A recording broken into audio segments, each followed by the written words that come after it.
Hello and welcome to today's Trainwise video. We'll be riding aboard the cross-country HST from Cheltenham Spa to Bristol Templemead. The 12:52 service running about 36 minutes late due to points failure at Birmingham New Street.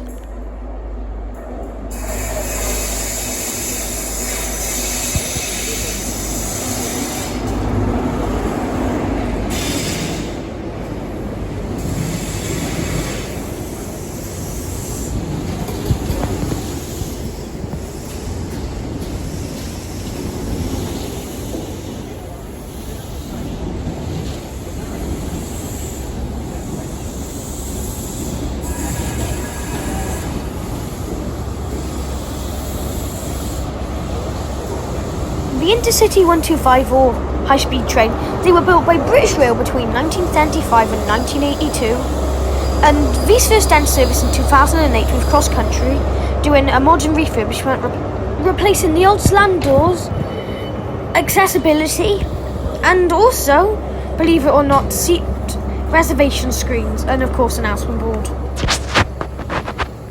The HST is formed of two Class 43 locomotives on the front and the rear, and then sandwiched between them Mark III carriages. Did you know the high-speed train Intercity 125 is the quickest diesel train in the world, achieving a top speed of 148 miles per hour in 1987? Since the pandemic, the cross-country HSTs have been limited to 2 diagrams a day, and are set to be replaced by more Voyagers by October 2023, so ride them while you can.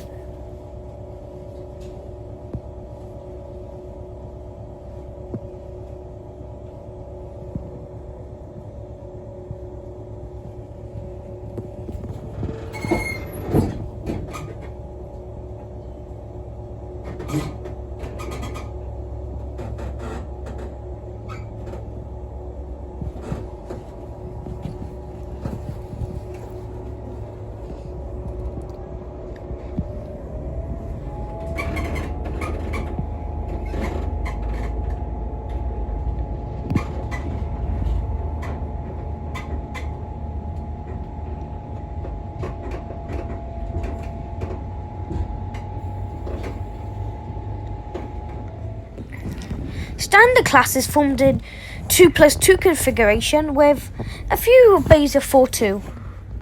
The seats, well, I actually think they're quite comfy. I think they're more comfier than other cross-country train seats. And I think they're nicely well padded. Of course, they're a bit firmer than what they would have used to be, but yeah. There's tray table and armrests on window side, aisle side, and middle. And also, the seats have 3-pin plug sockets too. And also, a bit of a different feature, considering this train's really old, I think they've been refurbished quite well. They've got electronic seat reservation screens above your seats, accessible toilet test. Cheltenham through to Plymouth, next call Parkway, Bristol Parkway next stop. It's around about 13:49, unfortunately. As the train's age, hand dryers aren't on here, but water and soap worked as intended, so that's a good, and it was a clean toilet.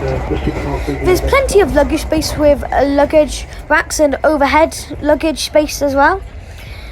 There's screen reservations as well, plus announcement screen at the top as well. Like I said, the seats were a bit firm, but I don't like the colour of the seats on the cross-country trains. I think all of the seats look really old and just not very well cared for. I quite like the carpet patterns as well, but again, it sort of looks quite old and a bit of bad condition, but of all the things in the train, you'd expect that to be in probably the worst condition, considering the shoe stamping on it all the time.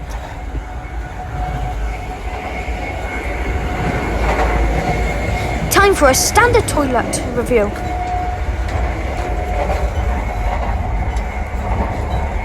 The water works, but what I find on a lot of cross-country trains, the soap dispensers are all broken, so something that needs to be sorted.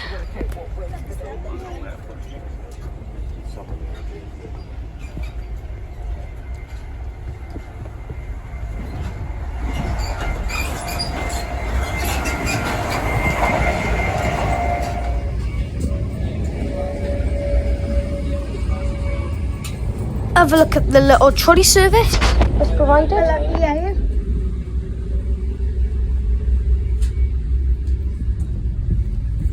In first class is what one might expect. A table, armrests, window blinds, and a first class maquette.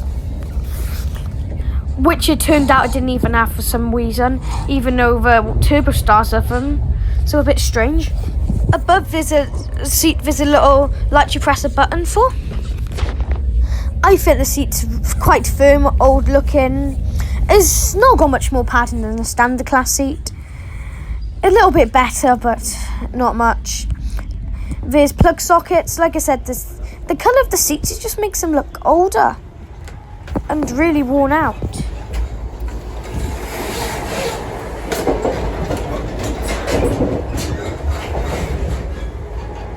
There's a few fold-out seats. Not the most comfiest, they're quite hard, but again, fold-out seat, can't really expect much, can you?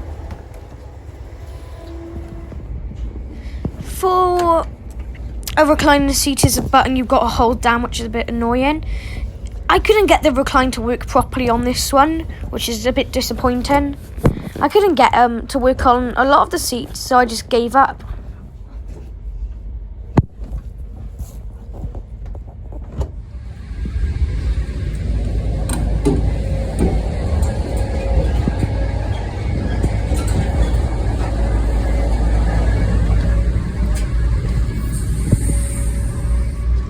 It's good cross-country of taking accessibility into an account, with good space for wheelchair users and foldable tables.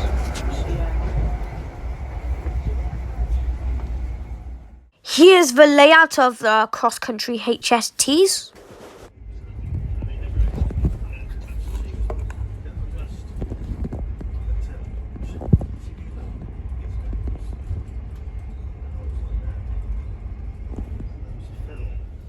Time to round up today's journey. The positives. The first positive is these trains were in excellent condition. Very good, I thought. A lot better condition than the Turbo Stars and the Voyagers. We know cross-country don't tend to keep their trains in the best condition. It's just under investment. But considering these trains date back from the 70s, they're in absolutely mint condition.